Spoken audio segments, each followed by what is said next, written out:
Good morning students, Gayatri विद्या मंदिर की YouTube channel में आप सभी का स्वागत है। हम पढ़ रहे थे टेंसेस के बारे में।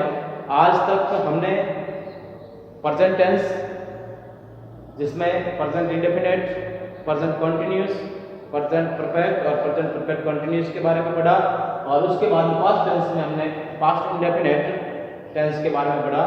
आज जो हमारा टॉपिक है वो है पास्ट कंटिन्यूअस टेंस।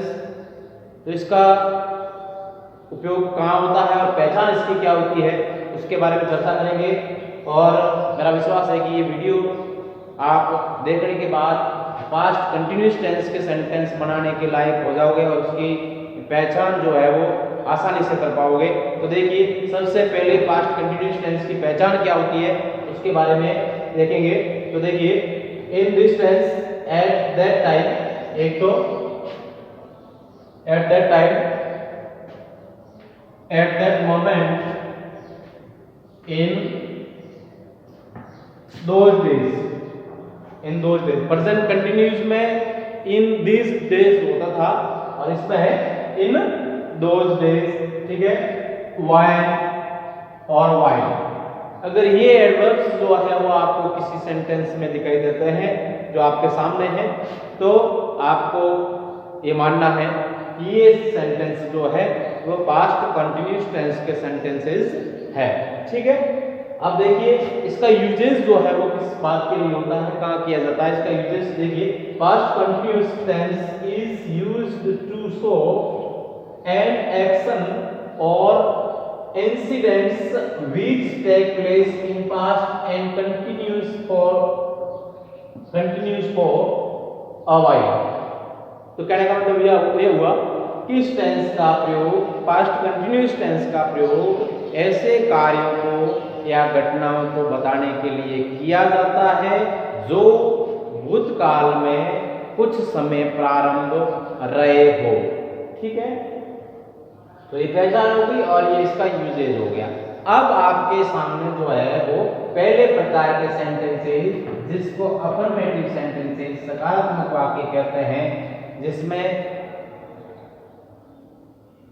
न तो नकारात्मक का भाव होता है, नॉट, नो, नेवर वगैरह नहीं होते इनमें, और न प्रश्नवाचक चिन्ह वगैरह होता है, न कोई प्रश्न पूछा हुआ होता है।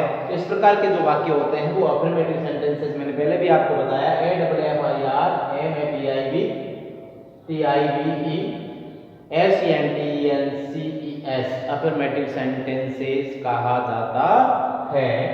तो देखिए, पास्ट कंटिन्यूअस टेंस के अफर्मेटिव सेंटेंसेस किस प्रकार से बनाए जाते हैं। तो देखिए, सबसे पहले साधारण वाक्य में कोई भी हो, चाहे वो प्रेजेंट इंडेफिनिट के हो, प्रेजेंट कंटिन्यूअस के हो, प्रेजेंट परफेक्ट के हो, present perfect continuous, past indefinite, कोई भी टेंस हो, चाहे उसका अफर्मेटिव सेंटेंसेस में, साधारण वाक्यों में, सकारात्मक वाक्यों में सबसे पहले जो है वो काम को करने वाला डूअर ऑफ द एक्शन आता है, सब्जेक्ट आता है, कर्ता आता है, ठीक है। उसके बाद में आपको रखना है उस टेंस की हेल्पिंग वर्ब,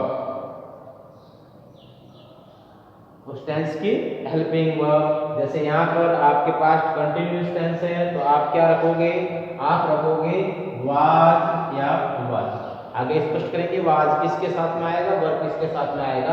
आपको सब्जेक्ट के साथ में, सब्जेक्ट के बाद में जो है वो सिलेक्शन करना है इनमें से एक का, और उसके बाद कंटिन्यूअस टेंस का मैंने बताया था, कोई भी कंटिन्यूअस टेंस हो, चाहे वो प्रेजेंट हो, पास्ट हो, फ्यूचर हो, कोई भी कंटिन्यूअस टेंस जो है जिसके साथ कंटिन्यूअस लगा है, कोई कार्य जारी रहा है, तो उसको बताने के लिए कंटिन्यूअस का प्रयोग किया जाता है। उसमें वर्ब की फर्स्ट फॉर्म में ही आईएनजी लगाया जाता है, मैंने पहले भी आपको बताया। तो ध्यान रखें, वर्ब की फर्स्ट फॉर्म जो कोष्टक में दिए हैं, कोष्टक में हमेशा वर्ब की फर्स्ट फॉर्म ही दी हुई होती है, इस बात का विशेष ध्यान रखें। तो उसके पीछे जो है वो आईएनजी आपको जोड़ना है, फिर ऑब्जेक्ट लाना है, और उसके बाद जो बाकी सब जो है एडवर्ब वगैरह जो भी चीजें आपके पास है जो पीछे रह जाती है, उन चीजों को जो है वो यहाँ पर रखना है, और सबसे लास्ट में जो है वो अनिवार्य रूप से जो है फुल स्टॉप का प्रयोग करना है। तो अब देखिए, वाज का प्रयोग करेंगे और वर का प्रयोग करेंगे। सब्जेक्ट जो आपके पास में है, जो डूअर है एक्शन का, किसी भी एक्शन का डूअर जो है वो अगर आपका है एक वचन, सिंगुलर, क्या है, सिंगुलर है। आई है, ही है, सी है, इट है। तो इस प्रकार के सब्जेक्ट के साथ में आपको हेल्पिंग वर्ब लेना है was, WAS, ठीक है। अगर आपके पास सब्जेक्ट सिंगुलर के अलावा जो भी है तो आपको उनके साथ में सिलेक्शन करना है हेल्पिंग वर्ब का, WERE, ठीक है। तो ये हो गया आपके was वर्ब का कहाँ प्रयोग किया जाएगा ये। अब कुछ उदाहरण जो है देखोगे तो आपको जो है वो ये आसानी से समझ में आ जाएंगे। साधारण वाक्य, सकारात्मक वाक्य, Ramakant sing a song at that time. सबसे पहले आपको आइडेंटिफाई करना है टेंस को, और टेंस को आइडेंटिफाई करने के लिए मैंने आपको बताया कि आपको जो है एडवर्ब या तो मिलेगी या कोई ऐसा क्लू हिंट जो है वो आपको मिलेगा जिससे आप इस टेंस की पहचान कर सकते हो। तो इसमें देखो ये एडवर्ब आपके सामने eight that time, eight that time, तो टेंस जो है वो आपके दिमाग में आ गया। अब आपको जो है वो सब्जेक्ट दिया हुआ है, उसके बाद में आपको पैटर्न के अनुसार क्या होना चाहिए, हेल्पिंग वर्ब, और फिर जो है वो मेन वर्ब में आईएनजी लगाना है। तो हेल्पिंग वर्ब का सिलेक्शन करेंगे, तो सिलेक्शन करना है वाज या वर में से। तो क्या देखना पड़ेगा, हेल्पिंग वर्ब के सिलेक्शन के लिए आपको देखना पड़ेगा उस सेंटेंस का सब्जेक्ट, सेंटेंस का सब्जेक्ट जिसका पर्सन क्या है, नंबर क्या है, उसके अनुसार आपको। तो रमाकांत ये नाउन है और ये नाउन जो है वो थर्ड पर्सन सिंगुलर है, और थर्ड पर्सन सिंगुलर नाउन के साथ में was, और जो कोष्टक में वर्ब भी है उसके पीछे ing। तो Ramakant was singing a song at that time, ठीक है। अब दूसरा देखिए, they learned French in those days, identify कर दिया टेंस को। अब आपको सिलेक्शन करना है हेल्पिंग वर्ब्स का। तो देखिए हेल्पिंग वर्ब आपके सामने was या वर। तो सबसे पहले अपन क्या देखेंगे, इसका सब्जेक्ट देखेंगे कि उसका नंबर और पर्सन क्या है। तो ये जो है वो थर्ड पर्सन प्लूरल सब्जेक्ट है, तो इसके साथ में आएगा वर्ब। कोष्टक में जो वर्ब दिए है उसमें आपको आईएनजी लगाना है, learning, they were learning French in those days, ठीक है। अब उसके बाद तीसरा देखिए, the students shout when the teacher entered the class. देखिए व्हेन का प्रयोग जब होता है तो उसमें एक जो सेंटेंस दो सेंटेंस जुड़े हुए होते हैं, इसमें दो कार्य होते हैं, साथ में दो कार्यों वाला सेंटेंस होता है, उस सेंटेंस में दो कार्य होते हैं। इसमें एक कार्य जो है वो लंबा होता है, मतलब काफी देर से जो है वो जारी रहता है, और एक कार्य जो है वो शॉर्ट होता है। तो जो लंबा कार्य जो है वो बताया जाता है, जिसको बताना होता है तो वो पास्ट कंटिन्यूस में बताया जाता है, और जिसको शॉर्ट जो एक्शन होता है उसको जो है वो आपको पास्ट सिंपल में बताना है। तो आपके इस प्रकार के व्हेन वाले जो वाक्य होते हैं दो तरीके से आपको पूछ सकते हैं। आपको ये देखना है कि अगर इसमें वाक्य व्हेन से जुड़े हुए हैं, वाक्य में व्हेन दिया हुआ है और आप उन दो कार्यों में से एक में तो वर्ब भरी हुई होगी, एक में वर्ब खाली हो सकती है, ठीक है। तो आपको क्या करना है, भरी हुई वर्ब कौन सी है, जो वर्ब जो कंप्लीट करके दे दिया गया है वो सेंटेंस कौन सा है। जैसे इसमें है, जैसे ये देखिए, the students when the teacher entered. देखो इसमें पास्ट सिंपल दे दिया है, एक भरा हुआ है, एक वर्ब भरी हुई है, मतलब कौन सी भरी हुई है, पास्ट सिंपल की भरी हुई है। तब पास्ट सिंपल की भरी हुई है तो आपको ध्यान रखना है, एक पास्ट सिंपल में वाक्य होता है, दूसरा वाक्य जो इसमें होगा वो होगा, दूसरा एक्शन जो है वो पास्ट कंटिन्यूस में होगा। तो पास्ट इंडेफिनिट का भरा हुआ है, तो पास्ट कंटिन्यूस का आपको यहाँ इस सब्जेक्ट को देख करके, टेंस का तो आपने यहाँ आइडेंटिफाई कर लिया, ठीक है। आइडेंटिफाई होते ही जो है वो आपने देखा कि इसमें दो एक्शन हो रहे हैं, एक एक्शन वाला जो है वर्ब जो है वो भरी हुई है, तो एक की जो है वो आपको भरनी है। भरी हुई कौन सी है, पास्ट इंडेफिनिट की भरी हुई है, वर्ब का सेकंड फॉर्म भरा हुआ, तो आपको वाज या वर्ब में से लेना है। सब्जेक्ट अपना क्या है, बहुवचन सब्जेक्ट है तो इसके साथ में क्या आना चाहिए, ठीक है। और इसमें लगा दो ING, SHOUTING, शाउटिंग हो गया, ठीक है। तो आपको ध्यान रखना है अगर ये भरा हुआ है और वेंट के बाद में या पहले जहाँ भी खाली जगह दी हुई है इसमें एक एक्शन के लिए वर्ब जो है भरी हुई है, दूसरा खाली है, तो उसमें आपको देखना है कि कौन सी भरी हुई है। कंटिन्यूस की भरी हुई है तो आपको वर्ब का सेकंड फॉर्म भरना है दूसरी जगह पर जो खाली जगह छोड़ा हुआ है, या वर्ब का सेकंड फॉर्म भरा हुआ है तो आपको वेन से जुड़े हुए जो वाक्य हैं उनमें दूसरे वाक्य के लिए आपको भरना है वाज, वर और वर्ब की फर्स्ट फॉर्म में आई है, ठीक है। क्योंकि इसमें एक एक्शन जो है वो पास्ट कंटिन्यूस में होता है और एक होता है इंडेफिनिट में। एक कार्य जो लंबा चलता है उसको जो है वो कंटिन्यूस में करते हैं, जो शॉर्ट एक्शन होता है उसको जो है वो पास्ट इंडेफिनिट में। कैसे, देखिए आप इसी वाक्य से समझने का प्रयास कीजिए। द स्टूडेंट्स वर शाउटिंग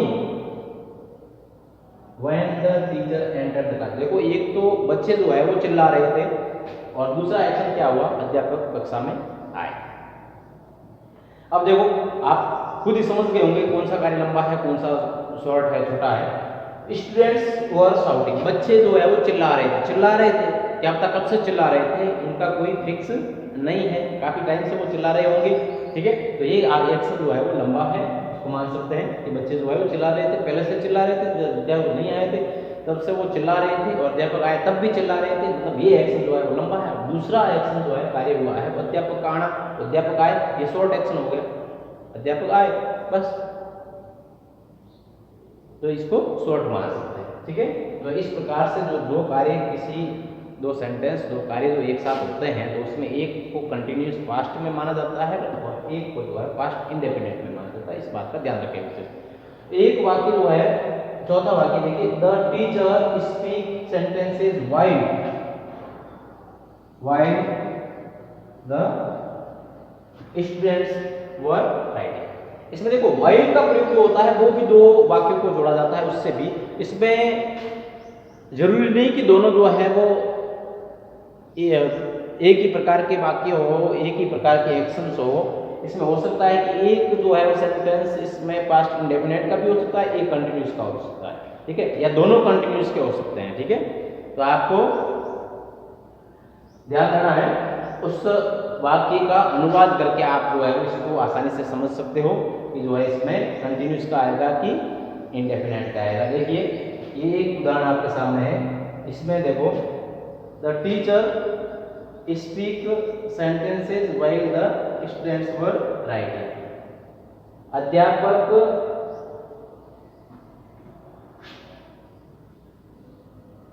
बोलना sentences while students were writing.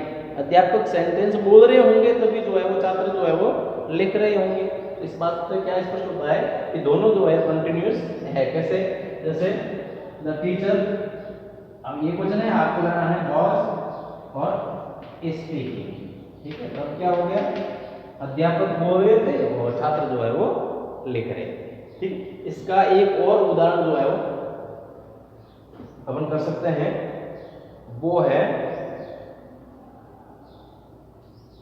ऊपरी देख लीजिए,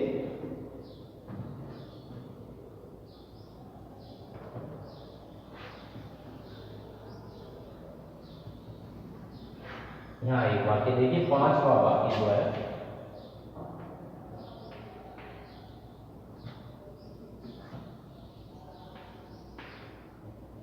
राम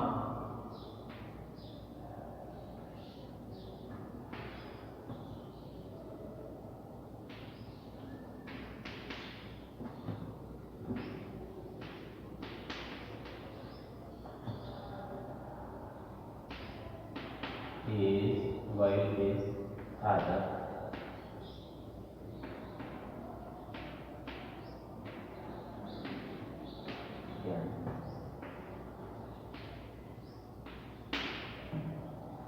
देखिए Ram at while his father came home। तो आपको इसमें ध्यान रखना है, while से जुड़ा हुआ वाक्य है, उसमें एक काम आपको इस प्रकार के while से जुड़े हुए जो एक्शंस दो होंगे उसमें आपको अगर पास्ट इंडेफिनिट का प्रयोग करना है तो परीक्षा में आपको पास्ट इंडेफिनिट वाला भरा हुआ मिलेगा। तो आपको उसमें ध्यान देने की जरूरत नहीं है, केवल जो है वो पहला वाला जो वाक्य है उसमें में आपको जो है वो पास्ट कंटिन्यूस करना है। जैसे ये सिंगुलर सब्जेक्ट है आपके पास में, तो राम वाज ईटिंग, ठीक है, इस प्रकार से बन जाएगा। ये 5 वाक्य हुए। आपको एडवर्ब का ध्यान रखना है और इसका यूजेस का ध्यान रखना है, और आसानी से आराम से इस वीडियो को देख करके आप जो है बड़ी आसानी से जो है वो इन वाक्यों को, सकारात्मक वाक्यों को बना सकते हो, ठीक है। अब जो है वो नेगेटिव और इंट्रोगेटिव सेंटेंसेस अपन देखेंगे। हाँ, तो अब देखिए नेगेटिव सेंटेंसेस। नेगेटिव सेंटेंसेस का पैटर्न देखिए। सबसे पहले subject was, were, not, verb की first form ING, object, other words और फुल स्टॉप। तो देखिए साधारण वाक्य जैसे हम पढ़ाते आ रहे हैं, पहले वाले टेंसों में जैसे हमने पढ़ा है, ऐसे कैसे ही है। ये भी सब्जेक्ट जैसे अपन ने अफर्मेटिव में दिया था, ऐसे कैसे सब्जेक्ट रोज पर है, लेकिन इसमें डिफरेंस जो है यहाँ पर नेगेटिव होने के कारण नॉट का है। बाकी सेम सेंटेंसेस सेम पैटर्न है। ऐसे कैसे आपको जो है वो केवल नॉट रखना है, कहाँ रखना है, हेल्पिंग वर्ब के बाद में, जहाँ बहुत या वर्ब रख रहे हो उसके बाद में आपको नॉट रखना है, ठीक है। पहचान ऐसे ही है तरीका, एडवर्ब को देख करके आपको पहचान करनी है। टेंस की पहचान होते ही आपको सिलेक्शन करना है हेल्पिंग वर्ब का, ठीक है। हेल्पिंग वर्ब इसमें जो भी है वो या वर्ब में से आप सब्जेक्ट के अनुसार इसका सिलेक्शन करोगे। सब्जेक्ट पर्सन सिंगुलर, इसके साथ में आता है हेल्पिंग वर्ब वाज, ठीक है। नॉट आपको लगाना है नेगेटिव होने के कारण, और जो कोष्टक में जो वर्ब भी है जिसका पहला रूप दिया हुआ है उसमें आपको आईएनजी जोड़ना है, तो बन जाएगा Kamala was not cooking food at that moment, ठीक है। मोमेंट MOMENT, ठीक है। दूसरा वाक्य पहचान करनी टेंस की और सिलेक्शन हेल्पिंग वर्ब का थर्ड पर्सन सिंगुलर सब्जेक्ट अपने पास में प्लूरल सॉरी, तो आपको रखना है वर हेल्पिंग वर्ब, नॉट लगाना नेगेटिव के लिए, और जो क्वेश्चन में वर्ब दी है उसमें आए आपको बोलना ING, they were not flying kite in those days. Third देखिए,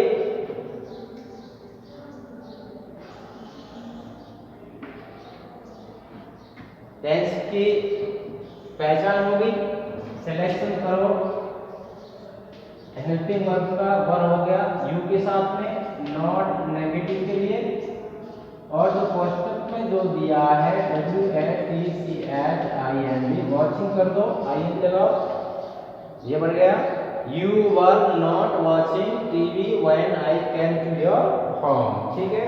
फोर्थ देखिए, पहचान कर ली टेंस की, सिलेक्शन हेल्पिंग वर्ब का आई के साथ में वॉज, नॉट नेगेटिव के लिए, वर्ब जो दिया है कोष्टक में राइट से हो जाएगा राइटिंग WRITING, ठीक है। I was not writing while she was cooking food, ठीक है। ये बन गए नेगेटिव सेंटेंसेस। अब इंट्रोगेटिव सेंटेंसेस मैंने बताए थे 2 प्रकार के बनते हैं। एक इस प्रकार के प्रश्न होते हैं जिसका उत्तर अपन यस या नो में दे सकते हैं, और एक इस प्रकार के प्रश्न होते हैं जिसमें अपन उत्तर यस या नो में नहीं दे सकते हैं। तो देखिए दोनों का पैटर्न, जिसका उत्तर यस या नो में नहीं दे सकते हैं वो WH से शुरू होते हैं, WH वर्ड से शुरू होते हैं, मैंने आपको पहले भी बताया। तो सबसे पहले WH वर्ड, उसके बाद में आपको सब्जेक्ट के अनुसार, जैसा सब्जेक्ट आप आगे लेने वाले हो तो सब्जेक्ट के अनुसार हेल्पिंग वर्ब वॉज या वर्ब में से रखना है। उसके बाद सब्जेक्ट और वर्ब की फर्स्ट फॉर्म कंटिन्यूस होने के कारण ING लगाना है। ऑब्जेक्ट इस प्रकार के वाक्य में नहीं होता है, अगर होता है तो आपको यहाँ पर रखना है। उसके बाद में अदर वर्ड्स जो आपके पास में है रखने हैं, और सबसे लास्ट में इंट्रोगेशन मार्क जो है वो लगाना नहीं भूलना है। दूसरा प्रकार जिसमें जिन प्रश्नों का उत्तर अपना यस या नो में दे सकते हैं, उस प्रकार के प्रश्न जो होते हैं वो हेल्पिंग वर्ब से शुरू होते हैं। जिस टेंस के वो वाक्य होते हैं उसकी हेल्पिंग वर्ब से शुरू होंगे, वॉज या वर, उसके बाद में सब्जेक्ट, वर्ब की first form ING, object, other word और इंटरप्रिटेशन मार्क। इस प्रकार से ये वाक्य आपके बन जाएंगे। कुछ उदाहरण मैंने दिए हैं, आप आसानी से जो है पैटर्न के अनुसार इनको समझ सकते हो। What was he speaking at that time, ठीक है। वाक्य टेंस की पहचान यहाँ लिखी हुई है, ठीक है। वाक्य बना इस प्रकार के वाक्य परीक्षा में नहीं आते, इसलिए मैंने जो है वो पैटर्न और उदाहरण दिए, ठीक है। इसमें when were you going to market, he was he cooking food at that moment, और were there flowing fields in those days. ये वाक्य बन गए आपके इंटरोगेटिव। अब चौथे प्रकार के वाक्य इंटरोगेटिव नेगेटिव, मैंने आपको तरीका बताया था, क्या था? सब्जेक्ट और मेन वर्ब के बीच में नॉट। तो क्या बन जाएंगे, किस प्रकार के बन जाएंगे? Interrogative negative sentences. तो कहाँ है सब्जेक्ट आपका? ये यहाँ पर आपको लगाना है क्या? नॉट। ठीक है, तो क्या बन जाएगा? WH word, was verb, subject, not, verb की फर्स्ट फॉर्म आईएनजी, ऑब्जेक्ट और अदर वर्ड, ऐसा बन जाएगा। ऐसे कैसे? इसमें भी आपको लगाना है नॉट। ठीक है, तो ये बन जाएंगे इंटरोगेटिव नेगेटिव सेंटेंसेस। किस प्रकार के सेंटेंसेस बन जाएंगे? Interrogative negative. यहाँ पर यूज करना चाहो तो यहाँ नॉट, दूसरे वाक्य में यहाँ नॉट, तीसरे वाक्य में यहाँ नॉट, चौथे वाक्य में यहाँ नॉट। ठीक है, यहाँ नोट हो जाएंगे तो वाक्य बन जाएंगे interrogative negative. Interrogative negative sentence कौन सा प्रकार हो जाएगा यहाँ पर आपके? चौथा। तो ये 4 प्रकार के वाक्य हुए आपके। अब मैं चाहता हूँ कि आपको कुछ होमवर्क दिया जाए, जिससे कि मुझे ये मालूम हो कि आप जो है वो काम नियमित कर रहे हो और अच्छा कर रहे हो, समझ में आ रहा है। इसके लिए कुछ उदाहरण देखिए। हाँ, तो स्टूडेंट्स ये कुछ वाक्य आप प्रैक्टिस के लिए आपके सामने, आपके होमवर्क के लिए, तो आपको इनको उस वीडियो को जो है वो ध्यान से सुनने के बाद, समझने के बाद इनको प्रैक्टिस करना है। मेरी आशा करता हूँ ऐसे कि जो है वो इनमें से आपका जो है वो एक भी सेंटेंस जो है वो गलत नहीं होगा, ऐसा मेरा मानना है। जब आप ध्यान से सुनोगे तो एक भी गलती आपकी नहीं होगी। फिर भी मैं देखूंगा कि जो है वो किस बच्चे को समझ में नहीं आया है, कौन कहाँ गलतियाँ कर रहा है। तो ये कार्य करके मुझे व्हाट्सएप पे अपलोड करें, अनिवार्य रूप से सभी बच्चे करें, चाहे वो 6 का, 7 का या 8 का। अभी तीनों क्लासों का साथ में चल रहा है। टेंस वाला चैप्टर जब तक पूरा नहीं हो जाता है, मैं चाहता हूँ कि ये पास्ट टेंस का करवा करके फिर 6 और 7 की जो किताब स्टार्ट करेंगे, और 8वीं का जो है वो उसमें फ्यूचर सिंपल करवा करके फिर जो है वो किताब स्टार्ट करेंगे। और ये टेंस तीनों क्लासों में इसलिए साथ में मैं करवा रहा हूँ क्योंकि चाहे वो 8वीं का बच्चा है, चाहे वो 6 का है, लेकिन कई बच्चे जो है वो एक्स्ट्रा है, जिसमें जो है वो आराम से समझ जाते हैं किसी बात को। कई बच्चे ग्रामीण परिवेश से हैं, जिनको इंग्लिश का ज़्यादा ज्ञान नहीं है, नहीं समझ पाते हैं।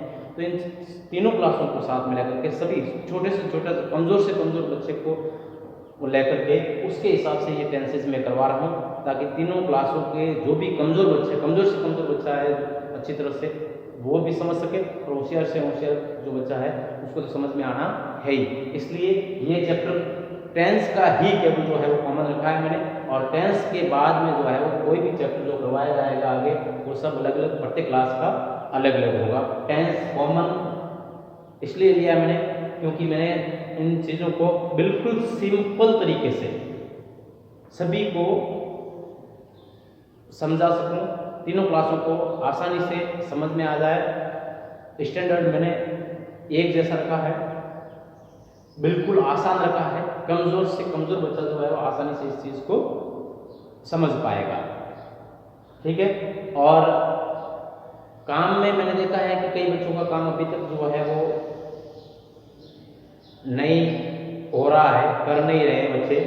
तो मैं चाहता हूं कि सभी बच्चे अनिवार्य रूप से काम करें, सुंदर राइटिंग में काम करें डेट लगा करके, क्योंकि ये काम जो है वापस नहीं करवाया जाएगा। स्कूल खुलते ही सबसे पहले आपका जो काम डाला गया ऑनलाइन वो काम चेक किया जाएगा, उसके बाद आगे जो है वो बढ़ाया जाएगा।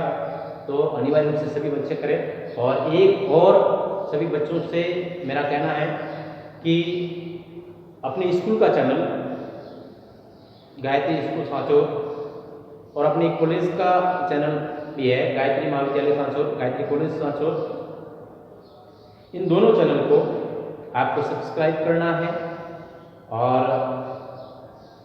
बेल आइकन जो है वो भी दबाना है, ताकि जो भी वीडियो वहाँ अपलोड होंगे आप देख सकोगे। और अपने मित्रों से जो आपकी कक्षा के हैं लेकिन दूसरी स्कूलों में पढ़ रहे हैं, आपसे आगे वाली कक्षाओं के हैं जो कि दूसरी स्कूलों में पढ़ रहे हैं, तो उनको भी अपने स्कूल का चैनल सब्सक्राइब करने के लिए कहें, ताकि वे भी जो है वो इन चीज़ों को जो है वो देख सकें, समझ सकें और जान सकें कि जो है वो स्कूल में किस हिसाब से जो है वो पढ़ाई हो रही है। तो अनिवार्य रूप से आप जो है वो ये चीज़ इसको सीरियसली गंभीरता से लेकर के इस चैनल को जिसने सब्सक्राइब नहीं किया है वो तो अनिवार्य रूप से करें। अपने स्कूल का एक भी बच्चा जो है पीछे नहीं रहना चाहिए और दूसरी स्कूलों के अपने आस पड़ोस के जो बच्चे जो हैं उनको अनिवार्य रूप से जो है वो आप ये वीडियो दिखाएं, सब्सक्राइब करवाएं उनके मोबाइल में ज़्यादा से ज़्यादा। ऐसी आशाओं के साथ आज के इतना ही। कल इससे आगे वाला टॉपिक जो है वो अपना पास्ट परफेक्ट टेंस के बारे में चर्चा विस्तार से करेंगे। Thank you.